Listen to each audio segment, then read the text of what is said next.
Hello guys, high, welcome to our channel. This is Anuradha. So ఇవాళ topic ఏంటంటే ర్యాబ్డోమయోలైసిస్ అన్నమాట.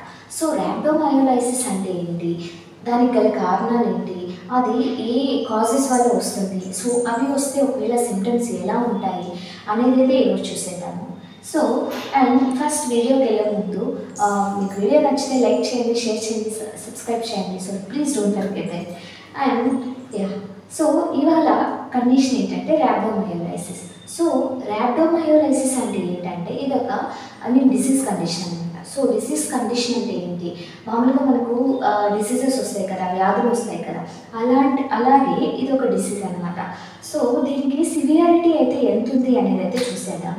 So ర్యాబ్డోమయోలైసిస్ అంటే ఏంటంటే break down of skeletal muscle అనమాట. సో మనకు స్కెలిటల్ మజిల్ అయితే ఉంటుంది అనమాట. సో ఈ స్కెలిటల్ మజిల్లో ఏమన్నా కాజెస్ అంటే ఎట్లా అంటే ఒకవేళ యాక్సిడెంట్ కానీ లేదంటే టిష్యూ ఇంజురీ వల్ల కానీ, సో అలా ఇంజురీస్ అయినప్పుడు ఈ మజిల్ అయితే బ్రేక్ అవుతుంది అనమాట. సో మజిల్ బ్రేక్ అవడం వల్ల ఏమవుతుందంటే బయట నుండి ఈ కలెక్టివ్ ఫ్లూయిడ్ ఏదైతే ఉందో ఆ ఫ్లూయిడ్ అనేది బ్లడ్ స్ట్రీమ్లోకి ఎంటర్ అవుతుంది. సో అదే కండిషన్ మనం ర్యాబ్డోమయోలైసిస్ అయితే అంటాం అనమాట. సో యాక్చువల్గా ఈ condition break down of skeletal muscle. So ఈ స్కెలిటల్ మజిల్ అనేది బ్రేక్ డౌన్ అవ్వడం వల్ల ఆ మజిల్ బ్రేక్ డౌన్ అవ్వడం వల్ల ఏమవుతుందంటే మజిల్లో ఉన్న releases of intracellular contents, so మజిల్లో ఉన్న ఏవైతే ఫ్లూయిడ్స్ కలెక్టివ్ కంటెంట్స్ ఏవైతే ఉంటాయో, మేబీ అది బ్లడ్ అవ్వచ్చు అండ్ మజిల్ ఫైబర్స్, ఆ చిన్న మజిల్ టిష్యూ బ్రేక్ అవ్వడం వల్ల మజిల్ ఫైబర్స్ అయితే బ్రేక్ అవుతున్నాయి కదా. సో ఆ మజిల్ బ్రేక్ అవ్వడం వల్ల ఆ మజిల్ ఫైబర్ అనేది ఈ బ్లడ్ స్ట్రీమ్లో ఈ బ్లడ్ సర్క్యులేషన్ ఏదైతే ఉందో దాంట్లో యాడ్ అవుతుంది అనమాట. సో ఇప్పుడు బ్లడ్ సర్క్యులేషన్ జరుగుతూ ఉన్నప్పుడు మధ్యలో ఈ కలెక్టివ్ ఫ్లూయిడ్ కానీ సీరం కానీ ఈ బ్లడ్లో యాడ్ అవ్వడం వల్ల ఏమవుతుందంటే, సో అది ఇన్ఫెక్షన్కి అయ్యే ఛాన్సెస్ అయితే చాలా ఉన్నాయన్నమాట. సో ఈ మజిల్ బ్రేక్ అవ్వడం వల్ల మజిల్లో ఉన్న ఆ కలెక్టివ్ ఫ్లూయిడ్ ఏదైతే అది ఆ బ్లడ్ స్ట్రీమ్లోకి అయితే ఎంటర్ అవుతుంది అనమాట. సో ఈ బ్లడ్ స్ట్రీమ్లో ఎంటర్ అయిన తర్వాత ఏం చేస్తుంది అంటే, సో మన బ్లడ్లో ఏమైనా ఇన్ఫెక్షన్ వచ్చిన వెంటనే ఫీవర్స్ కానీ ఇట్లా రావడం, టెంపరేచర్ ఎలివేషన్ కానీ రావడం అయితే జరుగుతుంది అనమాట. సో ఇది బ్లడ్ సర్క్యులేషన్లో ఈ కలెక్టివ్ కంటెంట్స్ కానీ మజిల్ ఫైబర్ కానీ యాడ్ అవ్వడం వల్ల ఏమవుతుందంటే ఈ బ్లడ్ సర్క్యులేషన్లో బ్లడ్ క్లాట్స్ ఏర్పడే ఛాన్సెస్ అయితే చాలా ఉన్నాయన్నమాట. సో బ్లడ్ క్లాట్స్ ఏర్పడడం వల్ల ఏమన్నా హార్మ్ఫుల్ థింగ్స్ ఏమైనా ఉన్నాయా బాడీకి అనేసి అంటే, బ్లడ్ సర్క్యులేషన్లో ఒకవేళ బ్లడ్ క్లాట్స్ అయ్యాయి అనుకోండి, వెంటనే అదే బ్లడ్ సర్క్యులేషన్ ఆపేస్తుంది అనమాట. ఆ ఫ్లో ఏదైతే ఉందో ఆ ఫ్లోని ఆ బ్లడ్ క్లాట్ ఆ వెజల్ అనేది నేరో అవ్వడం కానీ, లేదా ఆ బ్లడ్ క్లాట్స్ చిన్నగా బ్రెయిన్కి వెళ్ళడం కానీ, లేదా హార్ట్కి వెళ్ళడం కానీ, లేదా లంగ్స్కి వెళ్ళడం కానీ ఇలా అయితే జరుగుతుంది అనమాట. సో అలా జరిగినప్పుడు ఏమవుతుంది, కార్డియాక్ డిసీజెస్ కానీ లేదా కిడ్నీ ఎఫెక్ట్ కానీ ఇలా అయ్యే ఛాన్సెస్ అయితే ఉన్నాయన్నమాట. సో ఈ కాజెస్ ఏంటి అనేది అయితే చూసేద్దాము. మెయిన్ ట్రామా అనమాట. సో ట్రామా అంటే సపోజ్ ఏంటంటే ఇంజురీస్ కానీ, బైక్ యాక్సిడెంట్స్ కానీ అండ్ హెవీ వర్కౌట్ అనమాట. సో ఎక్కువ వర్కౌట్ చేయడం వల్ల కూడా కొన్నిసార్లు మజిల్ టేర్ అయితే జరుగుతుందన్నమాట. సో ఆ మజిల్ టేర్ అనేది జరిగినప్పుడు టేర్ జరిగి ఒకవేళ అక్కడ బ్లడ్ వెసల్లోకి ఏం ఎంటర్ కాలేదు ఫ్లూయిడ్, ఇంజురీ డ్రై అయిపోయింది, తగ్గిపోయిందంటే ఏం కాదండి.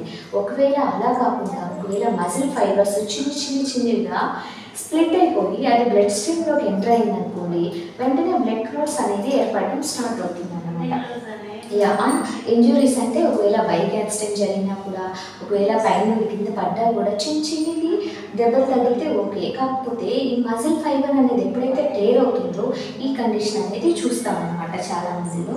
అండ్ వన్ మోర్ థింగ్, ఇష్కిమియా అంటే ఏంటంటే ఒకవేళ ఈ బ్లడ్ సర్క్యులేషన్ మనకు జరుగుతూ ఉంది, బ్లడ్ సర్క్యులేషన్ ఒకవేళ ఏదో ఒక కాజ్ వల్ల, మేబీ బ్లడ్ క్లాజ్ వల్ల కావచ్చు, ఇంకేదైనా కాజ్ వల్ల కావచ్చు, ఈ బ్లడ్ సర్క్యులేషన్ ఆగిపోయింది, ఎనఫ్ ఆక్సిజన్ హార్ట్కి వెళ్ళట్లేదు లేదా బ్రెయిన్కి వెళ్ళట్లేదు అనేసి అంటే వెంటనే ఆ కండిషన్ని ఇష్కిమియా అంటారనమాట. So inability to transfer the oxygen from part to part, దాన్ని అయితే ఇష్కిమియా అని అయితే రెఫర్ చేస్తారు.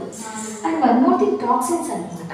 ఈ టాక్సిన్స్ అనేవి బ్లడ్ సర్క్యులేషన్లో ఎంటర్ అవ్వడం వల్ల వెంటనే రియాక్షన్స్ అయితే వస్తాయన్నమాట.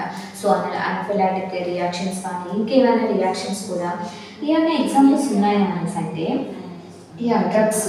సో కీప్ ఆన్ డ్రగ్స్ తీసుకోవడం వల్ల కూడా ఈ డ్రగ్ కంటెంట్ ఎప్పుడైతే బ్లడ్లో ఎక్కువైపోతుందో సో వెంటనే ఈ కండిషన్ అనేది వస్తుంది అనమాట. ఎందుకంటే ఈ బ్లడ్ సర్క్యులేషన్లోనే ఎఫెక్ట్ అవుతుందా టాక్సిన్స్ అంటే ఈ టాక్సిన్స్ డైరెక్ట్గా హార్ట్కి, డైరెక్ట్గా బ్రెయిన్కి, డైరెక్ట్గా బాడీ పార్ట్స్కి అయితే ఎఫెక్ట్ అవుతుంది అనమాట. సో వీటి వల్ల చనిపోయే ఛాన్సెస్ కూడా చాలా అయితే ఉన్నాయి.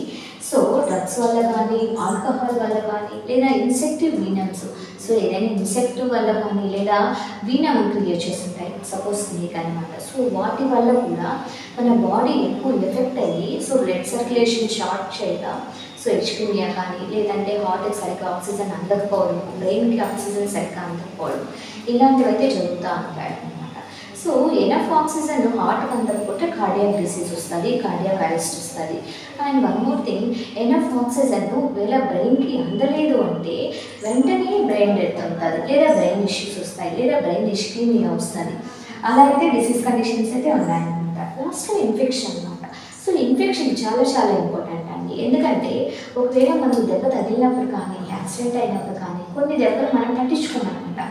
ఏం కాదులే వదిలేసేయండి, చిన్న దెబ్బే, పైన ఏం కాలేదు అనేసి కామ్ అయిపోతాం. అలా కొన్నిసార్లు ఏమవుతుందంటే ఒకవేళ మనుషులు యాక్సిడెంట్ అయ్యే కింద పడ్డా కూడా పైన ఏం దెబ్బలు తగలలేకపోయినా కొంతమందికి లోపల ఇన్నర్ పార్ట్స్కి అయితే బాగా ఎఫెక్ట్ అవుతుందన్నమాట. సో ఆ ఎఫెక్ట్ అయిన వల్ల వైరస్ కానీ, బ్యాక్టీరియా కానీ, పారాసైటిక్ వల్ల కూడా ఈ ఇన్ఫెక్షన్స్ వచ్చే చాయిసెస్ అయితే ఉన్నాయన్నమాట.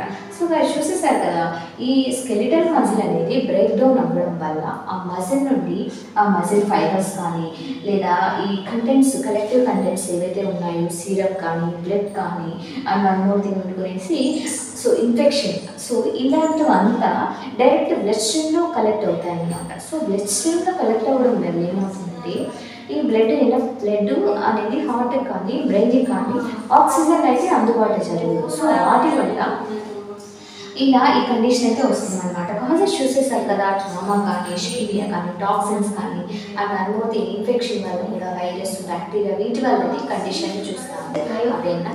సో ఈ ర్యాబ్డోమయోలైసిస్ అయితే చూసేసారు కదా. ర్యాబ్డోమయోలైసిస్ అంటే డిసీజ్ కండిషన్ అంటే ఏంటి, కాజెస్ ఎలా ఉంటాయి అయితే చూసేసారు కదా. సో ఇప్పుడు సింప్టమ్స్ అయితే చూసేద్దాము. ఫస్ట్ వన్ బ్రూయిజింగ్ అనమాట. బ్రూయిజింగ్ అంటే ఏంటంటే ఎప్పుడైనా దెబ్బలు మనకు పడినప్పుడు ఆ పార్ట్ వరకు బ్లూ కలర్లో అయితే మారిపోతుంది అనమాట. సో దాన్ని సెల్ డెత్ కానీ నెక్రోసిస్ అయితే అంటారు మెడికల్ టర్మ్లో. సో నెక్రోసిస్ అంటే ఏంటంటే ఆ దెబ్బ తగిలినంత వరకే ఆ కణాలు ఏవైతే ఉన్నాయో ఆ కణాలు చనిపోతాయి అన్నమాట. సో చనిపోయిన తర్వాత బ్లూ కలర్గా మారిపోతాయి, దాన్ని బ్రూయిజింగ్ అంటారు. అండ్ వామిటింగ్ అంటే ఈ ఈ మజిల్ ఫైబర్స్ కానీ ఎప్పుడైతే ఆ బ్లడ్ సర్క్యులేషన్లోకి ఎంటర్ అవుతాయో వెంటనే బ్రెయిన్కి, హార్ట్కి ఇన్ఫర్మేషన్ బ్రెయిన్కి వెళ్తుంది అనమాట. బ్రెయిన్కి ఎలా వెళ్తుంది ఇన్ఫర్మేషన్ అంటే, సో ఏదైనా ఈ బ్లడ్ సర్క్యులేషన్ అవి ఎప్పుడైతే ఎంటర్ అవుతాయో వెంటనే ఇంపల్సెస్, పల్స్ ద్వారా కానీ ఇంపల్సెస్ న్యూరాన్స్ కనెక్షన్ అయితే ఉంటుందన్నమాట. సో ఎలక్ట్రికల్ సిగ్నల్స్ ద్వారా ఈ మెసేజ్ అయితే బ్రెయిన్కి అందుతుంది అనమాట. సో వెంటనే వామిటింగ్ సెన్సేషన్ వస్తుంది అండ్ కళ్ళు తిరిగినట్టు అట్లా అనిపిస్తుంది. అండ్ మజిల్ వీక్నెస్ ఉంటుంది. ఆల్మోస్ట్ మజిల్ వీక్నెస్ ఏదైనా పడ్డా కూడా అండ్ ఆ బ్రేకేజ్ ఆఫ్ మజిల్ జరిగింది అనుకోండి, వీక్నెస్ ఉంటుంది, మజిల్ పెయిన్ ఉంటుంది. ఫెటిగ్యూ అనమాట. ఈ ఫెటిగ్యూ అంటే ఏంటంటే బాడీ ఎక్కువ నీరస పడిపోవడాన్ని మన మెడికల్ టర్మ్స్లో ఫెటిగ్యూ కానీ జనరల్ వీక్నెస్ అయితే అంటాము. అండ్ స్వెల్లింగ్ తెలుసు కదా, స్వెల్లింగ్ ఉబ్బిపోతాయి అనమాట, కాళ్ళు కానీ చేతులు కానీ ఉబ్బిపోతాయి. అండ్ వీటి వల్ల రిస్క్లు ఏమన్నా ఉన్నాయా, ఇది లైట్ తీసుకోవచ్చా, రిస్క్లు ఏమన్నా ఉన్నాయా అంటే చాలా ఉన్నాయండి. ప్రొలాంగ్ సర్జికల్ ఇంటర్వెన్షన్ అనమాట. So prolong surgical disease intervention అంటే ఏంటంటే కొన్నిసార్లు హాస్పిటల్లో అడ్మిషన్ ఎక్కువ అవ్వాలి. ఎందుకంటే ఒకవేళ మన సర్క్యులేషన్లోకి మజిల్ ఫైబర్స్ ఎంటర్ అయ్యాయి అంటే సో వాటిని సర్జికల్ ఇంటర్వెన్షన్స్ ద్వారా తీసేయడం కానీ అలాంటివి అయితే జరుగుతాయి అన్నమాట. ఒకవేళ బ్లడ్ క్లాట్స్ జరిగినా కూడా సో వాటి ఐడెంటిఫికేషన్కి సర్జికల్ ఇంటర్వెన్షన్స్ అయితే ప్రొలాంగ్ పీరియడ్ అయితే మెడికల్ కన్సల్టేషన్స్లో ఉండాలన్నమాట. అండ్ వన్ మోర్ థింగ్ వచ్చి క్రానిక్ సికేడి డిసీజ్ అనమాట, క్రానిక్ కిడ్నీ డిసీజ్. ఇది ఎలా అంటే ఈ ఈ బ్లడ్ సర్క్యులేషన్ ఒకవేళ అయిపోయింది, ఐ మీన్ దాంతో బయట పడలేదు అంటే వెంటనే ఐ మీన్ ఫిల్ట్రేషన్కి అయితే వెళ్తారు కదా. సో ఈ ఫిల్ట్రేషన్కి వెళ్ళినప్పుడు కిడ్నీలు ఎఫెక్ట్ అవుతాయి అనమాట. సో ఈ కిడ్నీలు ఎఫెక్ట్ అయ్యి అది కిడ్నీ ప్రొలాప్స్ కానీ రీనల్ ఫెయిల్యూర్ కానీ అని one more thing, kidney prolapse అయితే జరుగుతుందన్నమాట. అంటే కిడ్నీలు పాడైపోవడము, ఐ మీన్ సరిగ్గా వర్క్ అవ్వకపోవడము, ఆ ఎబిలిటీని అయితే కోల్పోతాయన్నమాట. One more thing seizures. Seizures అంటే ఏం లేదండి, abnormal electrical signals in the brain అనమాట. మామూలుగా బ్రెయిన్లో ఒక మెసేజ్ వచ్చి ఒక న్యూరాన్ ద్వారా ఇంకో న్యూరాన్కి ఆ మెసేజ్ అయితే ట్రాన్స్మిషన్ జరుగుతుందన్నమాట. సో ఈ సీజర్స్లో ఏమవుతుందంటే అబ్నార్మల్ ఎలక్ట్రికల్ సిగ్నల్స్ ట్రిగర్ అవుతాయి అనమాట. సో దాన్ని మనం సీజర్స్ కానీ ఫిట్స్ కానీ తెలుగులో ఫిట్స్ అనేసి అయితే అంటారనమాట. సో అవి అయితే చూపిస్తారు. మజిల్ ట్రెమర్స్ ఉంటాయి. One more thing brain issue, I mean brain issues అయితే ఉంటాయి. కార్డియాక్ ఇష్యూస్ వస్తాయి, ఎందుకంటే సర్క్యులేషన్లో బ్లడ్ క్లాట్స్ ఏర్పడడం కానీ ఈ మజిల్ ఫైబర్ అనేది బ్లడ్ సర్క్యులేషన్ వెళ్ళిన తర్వాత హార్ట్కి అందడం వల్ల కార్డియాక్ ఇష్యూస్ అయితే జరుగుతాయి అన్నమాట. సో వీటికి ఏమన్నా ట్రీట్మెంట్ ఉందా అనేసి అంటే చాలా ట్రీట్మెంట్ అయితే ఉందండి. ఎందుకంటే ఈ ట్రీట్మెంట్ కన్నా బెటర్ ఏంటంటే అర్లీ డయాగ్నోసిస్ హెల్ప్ఫుల్ రికవరీ అనమాట. సో ఒకవేళ ఇది ఈ కండిషన్ ఉంది అని మనం అర్లీగా తెలుసుకోగలిగితే అది త్వరగా ఫుల్ రికవరీ చేసుకోగలుగుతాం అనమాట. ఒకవేళ లేదు మనం లేట్ చేసాము అంటే హార్ట్ సర్క్యులేషన్ కానీ బ్రెయిన్కి కానీ ఆ మజిల్ ఫైబర్స్ ఏదైతే ఉన్నాయో అది బ్లడ్ సర్క్యులేషన్ ద్వారా ట్రావెల్ అవ్వడం కానీ లేదా కార్డియాక్ అరెస్ట్ కానీ ఇలాంటివి అయితే జరుగుతాయన్నమాట. సో గైస్ చూసారు కదా ర్యాపిడోమైయోలైసిస్ అంటే ఏంటి అని. సో వీడియో నచ్చితే లైక్ చేయండి, షేర్ చేయండి, సబ్స్క్రైబ్ చేయండి. Thank you.